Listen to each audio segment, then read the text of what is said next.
Esta escena nos muestra la fuerza de nuestro inconsciente y la profundidad del mar de emociones. Pues bueno, hola mis muy queridos amigos resilientes. Me van a preguntar, ¿qué quiere decir resiliente? Bueno, pues resiliente quiere decir resistente. Resistente ante los retos, resistente ante las adversidades. Y si estás escuchando este video es que seguramente eres de esa banda fabulosa de resilientes resistentes. Pues hoy te quiero platicar, como ya podrás ver o habrás visto en la carátula del video, te voy a hablar acerca de la película Pinocho. Está muy linda y que, bueno, me sirve muy bien para ejemplificarte cómo sería una sesión de terapia desde la perspectiva que yo aplico, ¿no? Ya sabes que yo te voy a platicar de trauma y de duelo, y bueno, el cine es una herramienta muy potente para poder tenerlo claro en pantalla visualmente, y Guillermo del Toro es un experto para estos temas. Aquí tengo mi guía porque está un poquito larga, no te preocupes, no va a ser un video de más de minutos, supongo. Y bueno, ya te platiqué que este video tiene el objetivo de mostrarte cómo sería una sesión de terapia. Y bueno, yo te diría que podríamos empezar como empieza la película, observando cómo la vida emerge a través de la tragedia. Y Carlo, que es el protagonista en un primer momento, el hijo de Geppetto, que es el maestro carpintero del pueblo, se emociona con una piña. La piña es esa cosita redonda o ovalada, más bien, que guarda en su interior las semillas que como fruto dan los árboles de pino. Y bueno, Carlo muere trágicamente durante un bombardeo aéreo que da como blanco en la iglesia de la población. Entonces, lo único que se rescata del incendio es esta piña. Y ese primer punto, aunque parezca complicado y yo sé que es muy difícil para mucha gente, es poder establecer que sí, que cuando llega la pérdida o llega el trauma es para quebrarnos, para rompernos de alguna manera, para que pueda emerger en nosotros algo más allá, mostrarnos nuestra resistencia, nuestra resiliencia, y también la vida nos está diciendo que podemos estar atascados en algún proceso o que hay que moverse del lugar. Geppetto, el maestro carpintero de este pueblo, va a vivir una transformación y va a tener muchos aprendizajes a través de la pérdida de su hijo, de Carlo. Entonces, si tú platicaras conmigo en un primer momento en una sesión, yo tendría que avisarte esto. Desde un inicio tendría que decirte que es un proceso al cual todos nos vamos a enfrentar.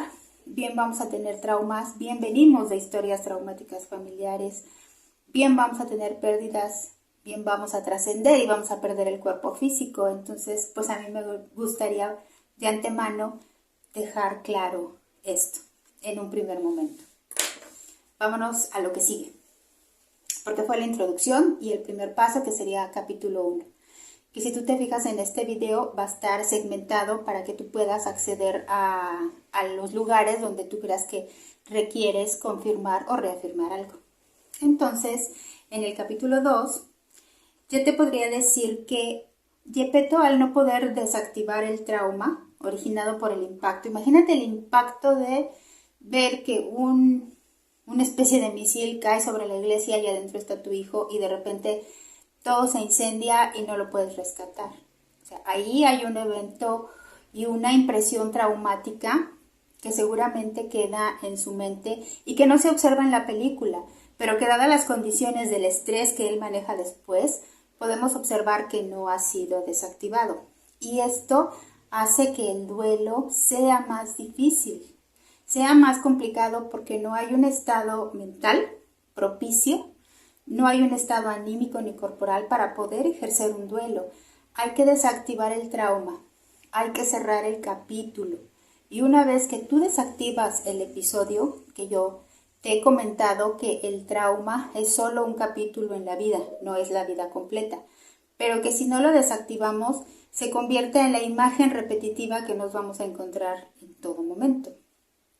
Entonces, para que se pueda iniciar un proceso de duelo es necesario primero realizar la desactivación del trauma para que después, como él bien hace, pueda enterrar algo simbólico, porque se supone o se presupone que no hay un cuerpo por la forma en la que muere Carlo, ¿no? Que se presupone que puede haber sido calcinado, pudo haber terminado calcinado. Entonces la imagen de la película nos regresa a observar cómo Geppetto entierra la piña, esa piña por la que regresó Carlo, esa piña que es tan importante y que en este caso hace las veces de un cuerpo y es un elemento simbólico que le va a ayudar a Geppetto construir lo que viene. Si desactiva el trauma, él va a poder obtener más recursos de esta situación y no todo lo que viene después. Entonces, pues vámonos al capítulo número 3. Y en el capítulo número 3,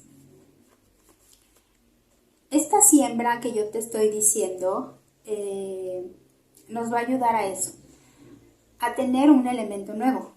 Y a él le ayuda, ¿no?, con la representación de un pino, a crear un hijo nuevo, un hijo de reposición, a través de un muñeco de madera.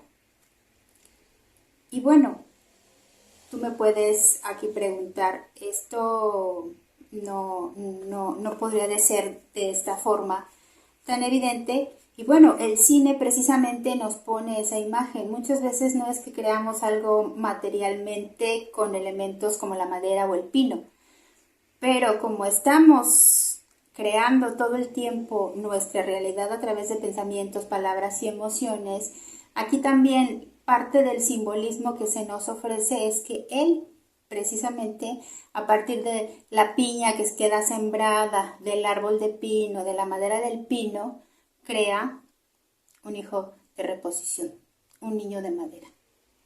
Qué interesante, ¿no? Qué interesante cómo el cine nos los está dejando de manera tan evidente. Y bueno, como estamos creando, ya te platiqué, todo el tiempo, entonces cuando tú no transitas el duelo y tienes mucha tristeza, mucho dolor, o como es en el caso de Geppetto, tristeza, dolor, más dosis de alcohol, puedes crear escenas fantasmáticas. Y las escenas fantasmáticas, según el psicoanálisis, pues son esos instantes, esos momentos donde creamos realidades ficticias, ¿no? Aquí hay una escena muy bonita donde existe el espíritu del bosque que va a dar vida al muñeco de madera. Y yo me pregunto, si no a partir de esa pérdida del conocimiento de Geppetto, donde después de tomar crea el muñeco y toda la historia que sigue con posterioridad, hasta el fin de la película, no es una escena fantasmática de su propio dolor, de la tristeza, del proceso del estrés, postrauma del incidente y de no poder precisamente transitar el duelo de Carlo. Esa película bien podría ser toda una escena fantasmática. Ahí podríamos preguntarle a Guillermo del Toro si esas escenas que nos muestran no son las propias escenas de las historias inconscientes que corren en él o en su árbol genealógico, que la verdad es que eso parecen, son muy evidentes y nos ayudan mucho a poder poner ejemplo de esto. Pero regresemos a nuestro capítulo 3 y aquí es lo que yo te decía. Hay que hacer evidente que también frecuentemente cuando se pierde un hijo se hace como con una mascota. Se busca obtener el repuesto de manera inmediata. Y esto hace Geppetto. Construye un nuevo Carlo. Pretende desde la profundidad del dolor reemplazar lo perdido. Pero sin el duelo elaborado, solo se obtiene como resultado una marioneta. Y yo te voy a dejar aquí la imagen de esas emociones personificadas por el conde Volpe y cómo él maneja los hilos de Pinocho. Volpe sería la representación de todas esas emociones con las que Geppetto creó a su reemplazo, a la reposición de su hijo, y cómo el conde va manejando a Pinocho. Hay que tener mucho cuidado de no crear o pretender reemplazar cosas a través de hijos, salvar matrimonios a través de hijos, porque lo que vamos a obtener son hijos que van a cumplir un destino muy complicado. ¿Y por qué el destino? Porque el destino es ese camino que ya se les tejió a partir de la intención con la que fueron creados. Si la intención es una reposición, la reposición de un hijo anterior, el rescate de una pareja, a veces no son los padres los que quieren reponer hijos perdidos, sino los hijos que se perdieron en el árbol genealógico. A veces, como regalo, se da para los abuelos o las abuelas, se les dan hijos que los padres tienen a edades muy tempranas, porque están fijados en ese dolor que están observando de sus propios padres. Entonces hay que tener mucho cuidado. Si vinieras conmigo, tendríamos que platicar de este tema, de este proceso de no querer reponer inmediatamente algo. Para transitar un duelo hay que pasar por la aceptación de lo que está sucediendo. En un tercer paso tendríamos que trabajar esto, precisamente, la aceptación. Y en el cuarto paso, ¿cómo lo aceptamos? Como lo pone Guillermo del Toro, con muy buen ejemplo que yo te puse al principio del video y que te lo voy a poner ahorita otra vez. No queda más respuesta que ir a visitar el inconsciente del carpintero. Con la conciencia no de Pinocho, porque Sebastián Grillo parece que lo ponen para que sea la conciencia de Pinocho, y sí, pero se va a trabajar más con Geppetto que con Pinocho. Y aquí la pregunta es, ¿quién requeriría comprender el asunto? ¿El padre que crea al niño de repuesto o el niño que vive las consecuencias? Los dos, por eso ambos caen en el abismo, en el estómago de esta gran bestia profunda marina que representa nuestro inconsciente. Esas aguas, el tránsito, todo ese tránsito emocional que debemos hacer en un cuarto paso. Por eso entra primero Geppetto con la conciencia de Sebastián Grillo y después llega Pinocho y ambos se rescatan. El primero que toma conciencia es Geppetto. No puede reemplazar al hijo, no puede pedir que sea igual, porque no permite que lo nuevo emerja.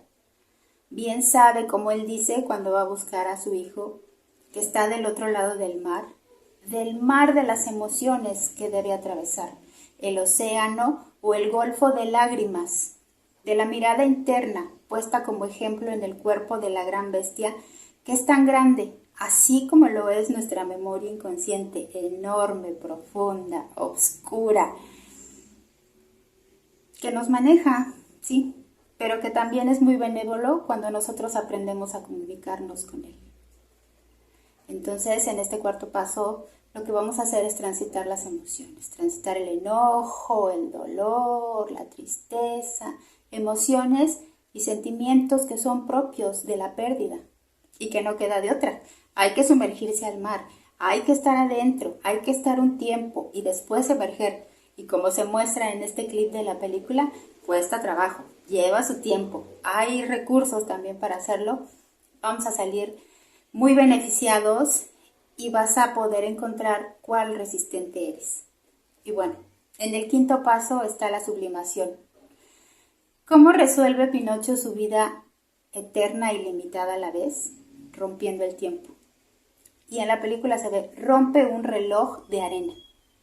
Nosotros tenemos una construcción del tiempo limitada, puesta en relojes y calendarios. ¿Y qué pasa si los trascendemos? Podremos entonces reconocer nuestra identidad y también nuestra finitud, que conviven en todo momento. Pinocho rompe esta estructura mental del tiempo. Se convierte en finito y supera su calidad de muñeco. Cobra vida limitada. Y ante este acto valiente de querer rescatar a su padre, que bueno, nadie te va a venir a rescatar, pero en la película se muestra como el acto de la valentía de ir más allá de las estructuras le da como premio una vida eterna. ¿Cómo no podemos nosotros? Aquí la pregunta es, ¿cómo podemos nosotros tener una vida limitada y eterna al mismo tiempo?